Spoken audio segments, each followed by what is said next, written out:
Ga Najeriya a hannun 'yan sari, ana ta cutar kowa, yunwa tana ta bilin sako, tana kashe talakawa. Najeriya a hannun 'yan sari, ana ta cutar kowa, yunwa tana ta bilin sako, tana kashe talakawa. Bita da ɗan tsiro sarki Allah, abin yawawar kullum ka hane nufin jin dukkan shari. Gara sai ta zuciya kan alkhairi, hane ni cutar kowa, ako a kankani kan mizani.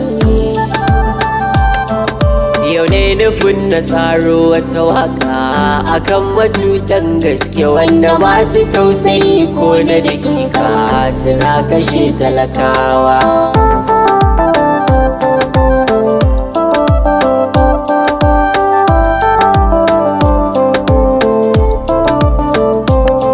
Wani in ka san shi shekarun baya kuka haɗe kan hanya, yau ka gan shi to sai ka waiga. Dukan kamannuka sun canja, dukan shirin bawan Allah in ka gan shi to sai ka tanka. Yau ga mu ne a hannun 'yan sari, suna ta cutar bayi, jiya subsidy yau kwa haraji, abun kamar a mafarki.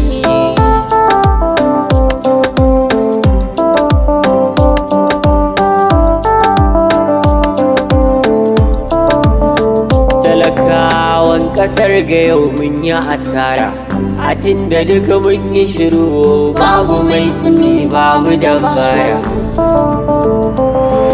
Cutar biyau suke kowa ya yi shiru, abun mamaki kamar ade mana allura. Allah wadda ran naka ya lalace, a shi na hanki na sai shiru, a hankali na duba kawai mun zamo bayi.